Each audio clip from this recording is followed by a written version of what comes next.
Good morning, children. Today we will learn about the chemical properties of ammonia. So, in chemical properties, first we will see about the basic nature. So, you have seen earlier in hydride that ammonia is Lewis base.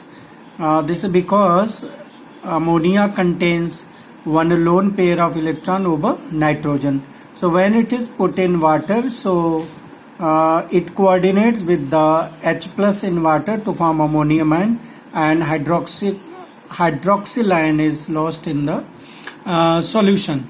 So that's why it is basic in nature. Now, due to this basic nature, it turns red litmus to blue, and also it reacts with acids to form the salt. Now, another is reaction with heavy metal ion. Aqueous solution of ammonia contains ammonium hydroxide. तो अगर कहीं ammonium hydroxide लिखा हुआ है, it means aqueous solution of ammonia, या कहीं aqueous solution of ammonia लिखा हुआ है, it means ammonium hydroxide. So when it reacts with ferric chloride aqueous solution, then it forms ferric hydroxide. This is reddish brown precipitate and ammonium chloride.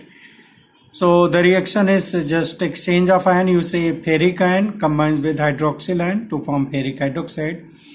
Similarly, it reacts with aluminium chloride also to form aluminium hydroxide, which is white colored spongy precipitate, and it reacts with chromium chloride to forms chromium hydroxide. This is white color precipitate, but it is heavy. It settled down in the aqueous solution. So this reaction can be utilized in the detection of presence of ions of third group. Third group के जो cations हैं, आपने salt analysis में पढ़ा है कि third group के जो केटायंस है उसमें कौन कौन आयन होता है, फेरिक आयन, एल्युमिनियम आयन और क्रोमियम आयन होता है. तो इसके डिटेक्शन के लिए हम क्या करते हैं कि हम साल्ट का एक्वस सॉल्यूशन ले लेते हैं और उसमें अमोनिया सॉल्यूशन मिलाते हैं जिसमें अमोनियम हाइड्रोक्साइड होता है. तो अगर हमें रेड या वाइट प्रेसिपिटेट मिलता है तो उससे हमें थर्ड ग्रुप की होने का पता चलता है कि थर्ड ग्रुप प्रेजेंट है. और इसमें से अगर रेडिश ब्राउन प्रेसिपिटेट है तो आयरन होगा, और वाइट है, स्पंजी है तो एल्युमिनियम होगा, और अगर हेवी है, वाइट है, तो ये क्रोमियम हाइड्रोक्साइड होगा. एक ये जो रिएक्शन है, this is very very important from examination point of view in CBSE exam, कि how ammonia reacts with transition metal ion. तो हम ये समझ लें कि ये रिएक्शन एक लेविस बेस और एसिड का रिएक्शन है, क्योंकि ट्रांजिशन मेटल्स आयन के पास डी ऑर्बिटल होते हैं इम्पटी, और उन डी ऑर्बिटल्स में ये जो अमोनिया का लोन पेयर है उसको एकोमोडेट कर सकते हैं.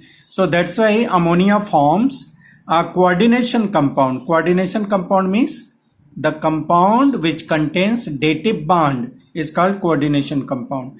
So here dative bond is formed between ammonia and the d orbitals present in transition metal ion. तो इसके लिए कई बार कंप्लीट द रिएक्शन दिया रहता है, सिल्वर आयन प्लस अमोनिया या क्यूप्रिक आयन प्लस अमोनिया, तो आपको इसी तरह से इसको पूरा करना है.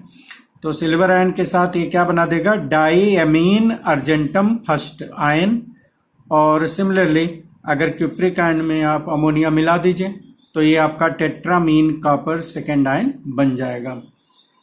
सो this two reactions are very important, complete करने के लिए आता है. इसके बाद है reaction of ammonia with chlorine. तो ये रिएक्शन भी बहुत ही इंपॉर्टेंट है from examination point of view, क्योंकि इसमें दो चीज दिया रहता है कि एक बार कि when chlorine is in excess तब क्या बनेगा, and when ammonia is in excess तब क्या बनेगा. तो जब क्लोरीन एक्सेस में है तो NCl3 और HCl बनेगा, लेकिन जब अमोनिया एक्सेस में है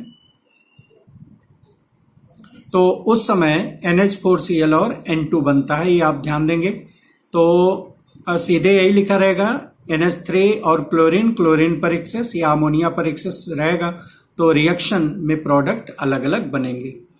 नाउ टेस्ट फॉर अमोनिया. कैसे पता चलेगा कि जो गैस है वो अमोनिया ही है. तो बच्चों, अमोनिया के लिए दो सिंपल टेस्ट हैं, ये आप लैब में भी कर चुके हैं क्लास 11th में, तो उन्हीं टेस्ट को आप देखिए. तो इसके लिए क्या करना है कि आपको एक अमोनियम साल्ट ले लेना टेस्ट ट्यूब में, ठीक है, और उसमें कोई एक एल्कली मिला दीजिए, जैसे NaOH मिल जाता आसानी से, तो NaOH आप मिला दीजिए और फिर उसको हीट कर दीजिए। जब आप हीट करोगे तो ऐसे कंडीशन में हीट करने पर टेस्ट ट्यूब से एक पंजेंट स्मेलिंग गैस आएगी, और अब उसी टेस्ट ट्यूब के ऊपर एक ग्लास रॉड आप ले आइए जो ऑलरेडी HCl में डिप्ड हो, हाइड्रोक्लोरिक एसिड में। तो आप देखेंगे कि रॉड का वो पोर्शन जो टेस्ट ट्यूब के सीधे ऊपर है, वहां से डेंस वाइट फ्यूम निकलती है NH4Cl की। तो इसमें जो रिएक्शन होता है वो ये होता है कि ammonia reacts with HCl to form NH4Cl। इसमें दूसरा जो टेस्ट है इसको नेस्लर्स रिएजेंट टेस्ट बोलते हैं। नेस्लर रिएजेंट टेस्ट में क्या करते हैं कि उसी माउथ के ऊपर जिससे अमोनिया गैस आ रही है, नेस्लर रिएजेंट में डिप्ड ग्लास रॉड को उसके ऊपर ले आते हैं। तो जो रॉड का पोर्शन गैस के कांटेक्ट में आता है तो वो ब्राउन हो जाएगा, and this is due to formation of iodide of Millon's base, NH2HgOHgI बनता है, ये ब्राउन कलर का होता है। रिएक्शन ये है। नेस्लर रिएजेंट क्या होता है, ये K2HgI4 का एल्केलाइन सॉल्यूशन होता है। तो K2HgI4 2 मोल्स प्लस 3 KOH, ये इतना आपका नेस्लर्स रिएजेंट है। इसमें अमोनिया पास किया तो आपको NH2HgOHgI, ध्यान रहे ये ब्राउन कलर का कॉम्प्लेक्स बन रहा है यहाँ पर, और साथ में Ki और वाटर भी बनता है। तो ये रहा आपका टेस्ट फॉर अमोनिया। इसके बाद बच्चों हम यूजेस ऑफ अमोनिया देखेंगे। अमोनिया का जो सबसे ज़्यादा यूज़ है वो अमोनिकल फर्टिलाइजर्स बनाने में, नाइट्रिक एसिड के प्रोडक्शन में, लिक्विड अमोनिया रेफ्रिजरेंट का काम करता है, कोल्ड स्टोरेज में यूज होता है, और लेबोरेटरी रिएजेंट के रूप में इसका यूज होता है। इसके बाद हम एलोट्रॉप्स ऑफ फास्फोरस, ये अगला टॉपिक है, क्योंकि हमें nitric acid, oxides of nitrogen इस बार पढ़ना नहीं है, तो हम अभी कंप्लीटली CBSE के आधार पर ही चलेंगे। तो फास्फोरस के बच्चों 3 एलोट्रॉप्स होंगे, व्हाइट फास्फोरस, रेड फास्फोरस और ब्लैक फास्फोरस।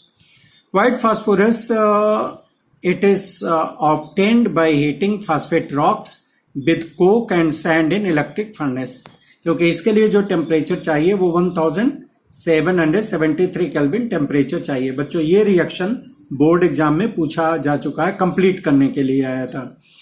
तो वहां पर तो एक ही स्टेप में लिखा था सर, कैल्शियम फास्फेट और SiO2 और कार्बन एक ही लाइन में लिखा था, लेकिन आप इसको 2 पार्ट में स्प्लिट कर सकते हैं। पहले पार्ट में कैल्शियम सिलिकेट बना और P4O10 बन जाएगा, और दूसरे स्टेप में जो कोक यूज कर रहे हो आप, कार्बन यूज कर रहे हो, ये रिड्यूसिंग एजेंट का काम करता है, और ये जो फास्फोरस पेंटॉक्साइड है ये इसको रिड्यूस कर देता है व्हाइट फास्फोरस में। तो इस तरह से हमें व्हाइट फास्फोरस मिल जाता है।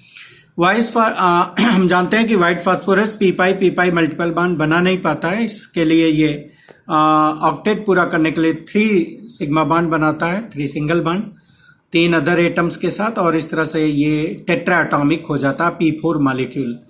चूंकि इसमें हर फास्फोरस sp3 एविडाइज्ड है तो टेट्राहेड्रल बॉन्ड एंगल होना चाहिए, लेकिन आप देख रहे हो कि बॉन्ड एंगल यहाँ बहुत कम है। PPP बॉन्ड एंगल यहाँ केवल 60 डिग्री है। तो आप सोच सकते हैं कि यहाँ पर मॉलिक्यूल में कितना ज्यादा एंगल स्ट्रेन है। ये 109 डिग्री 28 मिनट का होना चाहिए sp3 एविडाइजेशन के लिए, लेकिन ये केवल 60 डिग्री है। तो अब आप सोच सकते हैं कि how much angle strain is there, और इसी एंगल स्ट्रेन होने की वजह से ये बहुत ज्यादा रिएक्टिव होता है, और इसको अंडर वाटर स्टोर करते हैं, ताकि अगर इसको जरा सा भी टेम्परेचर मिला और एयर के कांटेक्ट में आया तो ये तुरंत क्या करता है, ये जलने लगता है और ग्रीनिश ग्लो देता है, जिसको हम फास्फोरेसेंस या